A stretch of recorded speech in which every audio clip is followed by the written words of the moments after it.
Hello, I'm Chuck Phillip with South Alabama Home Inspections, and welcome to another edition of Southern Home Talk. We're doing a series on hurricane preparedness. This particular episode is going to be focused to the things we should be doing during the fall and the winter. I was in a Zoom meeting last week and I asked the people in the room, I said, y'all know about the storms out there in the Atlantic? And no one knew anything about them. And that's primarily due because the local news channels normally don't focus on these storms until they're kind of certain of where they think they're going to go. But NOAA and some of these other weather bureaus out there have gotten pretty good at predicting these things. And so therefore I pay more attention to that all year round, especially during the hurricane season. And so you can go there and kind of get an idea of what's going on. So looking at this weather map, these are systems that are coming off the coast of Africa. Well, they kind of know from what these stationary fronts and high pressure systems, they kind of know how these things are going to move across the Atlantic. And they've gotten really good at predicting these. And so that's why I start following it. And so I knew a week ahead of time before anyone else did about these systems coming. And as a result, I went ahead and went to the store and got all the things I thought I might need.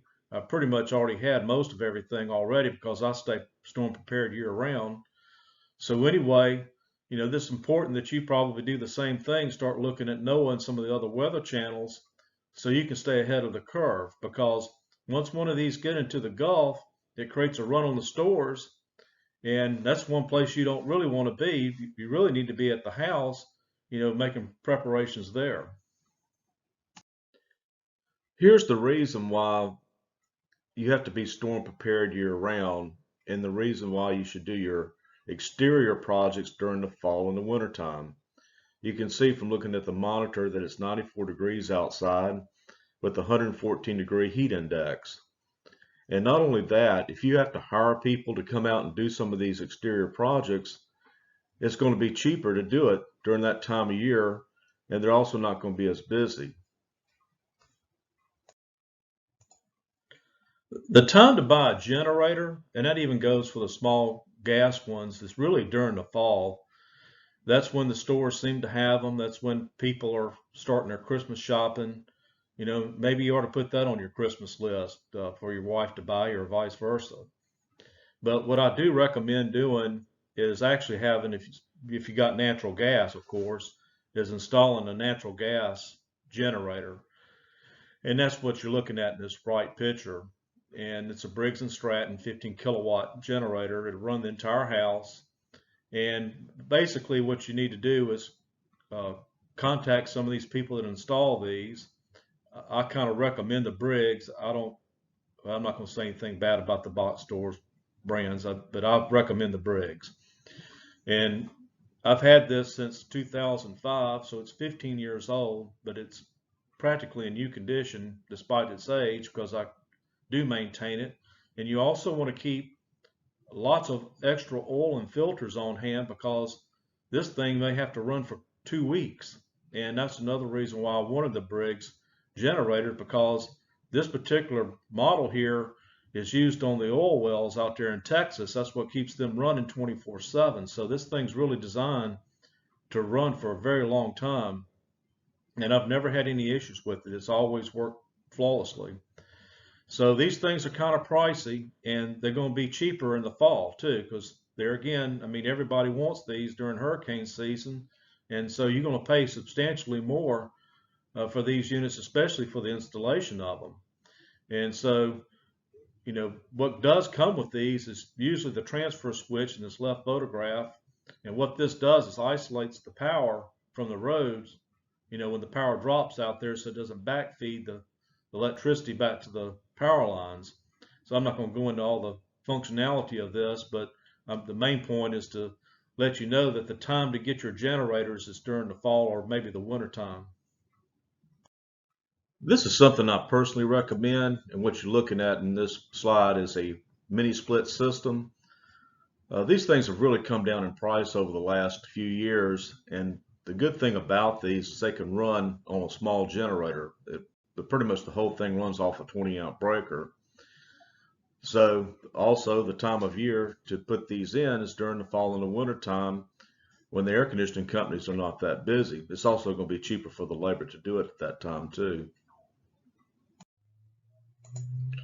I do quite a few home inspections, and about half the windows I inspect are missing the screens. And if your windows don't have screens, I recommend that you replace them, because you don't have a backup generator, you might wind up having to open up all the windows in the house to try to stay cool. And what can happen is if you don't, if the screens are missing, the mosquitoes can get in the house, and you could have a problem with that. Now in the right photograph, you'll see this big jug of Zyclosil here, and we got a video up on our channel about this. But during the fall is the best time of year to clean your brickwork and waterproof it with this product. And I recommend you go to the channel and take a look at that. Well, these are some of the fall and winter projects we should be doing, getting storm prepared year round. On the left, you see these windows, and I find this quite often when I do my inspections. These are new houses where they don't have any caulking going along the edges. And some people even argue with me, well, it doesn't need caulking there. It's got the roof overhang. Well, it does, because during the hurricanes, and it don't even have to be them, just a thunderstorm can put driving rain into the siding, and it can wick in behind these windows and get into the wall cavity. And that's the same thing with this right picture here. There's no caulking around the base of this, and so wind-driven rain can get in behind this and get into the electrical box. But another thing I want to point out in this photograph here is this curly cube bulb that you see. It's actually a CFL. Most of these, if not all of them, are not exterior rated, and so whatever bulbs you use in your exterior light fixtures, just make sure that they're rated for outdoor use, because if water gets in this fixture and this is not rated for outdoor use, it probably busts that bulb and may even cause a fire. And you really want to pay attention to the siding of your house, whether it's brick or vinyl or masonite. It doesn't really matter. You don't want to let issues like this develop and leave them unchecked, because it doesn't take much for moisture to get past this and into the wall cavity. And just think about it, if a hurricane was to come and you got hours of wind-driven rain, you could actually have a potential problem inside the house because of this. So don't never let your siding go unrepaired. It's really critical. It's more than just cosmetic. And so moving to the left picture, you can see where this raised shingle is. It's more than likely caused by a lifted nail here, or a raised roofing nail that's lifted this shingle. And so when you see these on your roof, you want to go up there and hammer these shingles back down, because when a hurricane comes, or even a thunderstorm, it doesn't necessarily take a hurricane to do this. A good thunderstorm come through and it will put wind up underneath this and blow the shingles off the roof. And so that's why this needs to be taken care of. So, go out during the winter time and the fall and the spring, and, always take a look around your house and see what needs to be done. And if you're not able to get up on the roof to do this, probably need to hire a handyman to go up there to take care of that for you. If you've got large bushes and vegetation that's really close to the house, like in this slide, the fall and the winter time is the time to get all this stuff removed, because it's not going to be 115 degrees, with the heat index outside. And this just isn't a good idea. I've got other presentations on my channel, which I invite you to go look at, and it'll tell you why it just isn't smart to do this. And this kind of leads me to a story of a friend of mine who was getting storm prepared for a hurricane that was coming. And he had pulled his storm panels out of the garage, and he was out here squeezing past all these bushes to hang them. And in the process of doing that, he got bit on the elbow by a pygmy rattlesnake. So that's, I guess, reason number 37 why not to do this. So he had to go to the hospital to deal with that snake bite. And so in the process of all that, he wasn't able to finish hanging his storm shutters. So, don't allow these bushes to grow against your house like this. It just isn't good. If you have a roof turbine, like in this left photograph here, if there's a storm coming, my suggestion is that you go up there and put a garbage bag over this and tape it really tight at the base. I remember when Hurricane Frederick came through, some of these were out in the middle of the street where it just blew them completely off the top of people's roofs, and it also flooded their attic as well because of the rain. And not only that, if you got horizontal rain coming across here at 75 miles an hour plus, it can actually drive it through these veins and flood the attic that way. So these things just really aren't good to have, but if you got them, that's the way I recommend you take care of that. Now, if you have a chimney, now all these chimneys are going to vary, and so basically it's going to have to come down to your experience with these. If you've had any kind of rainwater problems, without really big storms coming through, you may have to go up there and seal this off too, and you may have to use a tarp to do it.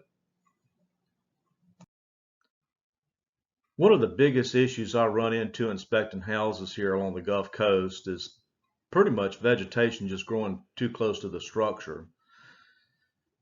You can see in this left photograph where this tree is planted almost right at the foundation wall. It's actually gotten pretty big. It's a full-size tree, much like the one on the right. And so when the next storm comes around, and maybe the next one's going to be strong enough to push it over, like the picture on the right, and so when that happens, it's going to heave this foundation and probably cause some significant structural damage to the house as well. And so if you have trees that are growing real close to the house, they don't even have to really be that big. They can really cause a lot of problems. So the time to remove these things are during the fall and the winter time. Okay, this slide is a picture of a tree that fell in my neighbor's yard a few weeks ago. It was just simply brought down by an afternoon thunderstorm. And this is like a 90-foot tree, and half of it even went in my backyard. And what caused part of it to fall was the fact that this was hollow. And not only that, it appeared that there was some termite damage along the front side of it. But if you weren't really paying attention to this tree, you would think there was no problem with it because all the leaves were green. So, take the time to look at the trees in your yard and see where the limbs may be overhanging your house, or any trees that may be leaning toward it, or if there's any trees like in this case here where it had some damage. I mean, these are potential hazards to your house, and the time to get those removed is during the fall, winter, and maybe the early part of spring, when it's not that expensive to get arborists to come out and do that. Well, this is another thing I highly recommend doing. I went to this open house in Fairhope, and as it turned out, the previous owner of this house was an engineer, and he put this ballast rock all around all sides of the house, and it actually extends out about 8 feet from the foundation. And this is really a good thing to do because, we also have torrential rain here most of the year, and sometimes it's not uncommon to get, 6, 7, 8 inches of rain just in a normal thunderstorm. Well, this can undermine your foundation and create erosion and all kinds of other problems. And so if you get a hurricane come through with 12 to 16 inches of rain, this is pretty beneficial to have. And also the time of year to do this is during the fall, winter, and spring. Looking at the left photograph, you can see where this tree is growing up real close to the wall structure and also close to the roof line as well. It's really more closer to the roof edge than anything else. And it's normally not a problem as long as there's no storms. But when you get high winds of 75 miles an hour and above, it's going to be rocking this tree back and forth, and it's going to be consistently hitting it against the house. And this can really damage the roof line and also damage the shingles above it. So this is the reason why you don't want to have any trees like this growing real close to the house.